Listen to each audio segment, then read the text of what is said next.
Hi guys, ഇന്ന് ഞാൻ എൻ്റെ വീട്ടിലേക്ക് പോവുകയാണ്. നിങ്ങൾക്ക് എൻ്റെ വീടും ചുറ്റുപാടൊക്കെ ഞാൻ കാണിച്ചു തരാം. രാവിലത്തെ ചായ ഒന്നും കഴിഞ്ഞിട്ടില്ലായിരുന്നു. അങ്ങനെ ഒരു വെജിറ്റേറിയൻ ഹോട്ടലിൽ നിന്നാണ് ചായ കുടിക്കാൻ പോകുന്നത്. ആര്യഭവൻ ഹോട്ടലിൽ നിന്നാണ് ഞങ്ങൾ ചായ കുടിച്ചത്. ഞാൻ വടയും കണ്ണാടി ഇഡ്ഡലിയാണ് കഴിച്ചത്. ഇവിടുത്തെ വട നല്ല സൂപ്പറാണ്. അങ്ങനെ ഞാൻ എൻ്റെ നാട്ടിലേക്കുള്ള ബസ് കയറി. ബസ്സിലൊന്നും വലിയ തിരക്കൊന്നും ഇല്ലായിരുന്നു. പിന്നെ ഞാൻ എൻ്റെ വീട്ടിലേക്ക് നടന്നു പോവുകയാണ്.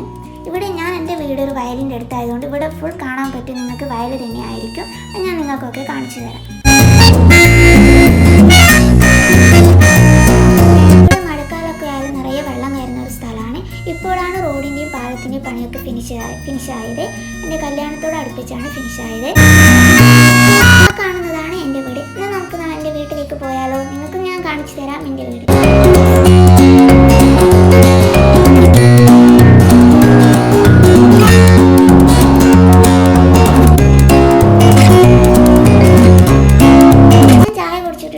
അമ്മ ഇങ്ങനെ ചായ കുടിക്കാൻ നിർബന്ധിച്ചു. എല്ലാവരും അങ്ങനെയൊക്കെ തന്നെയാണല്ലേ.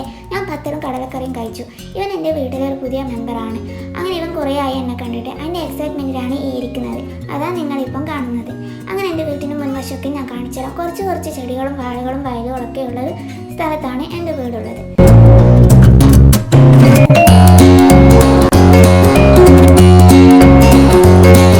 അങ്ങനെ ഉച്ചയായപ്പോൾ ചോറ് കഴിക്കാൻ മീൻ മുളകിട്ടതും സാമ്പാർ മീൻ വറുത്തതും ഉണ്ടായിരുന്നു. അതും കൂട്ടി ചോറും കഴിച്ചു.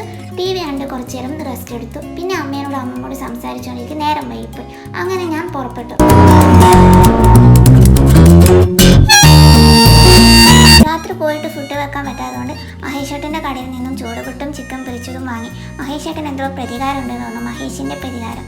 അങ്ങനെ അതും വാങ്ങി ഞങ്ങൾ വീട്ടിലേക്ക് തിരിച്ചു. ബൈ ഗായ്.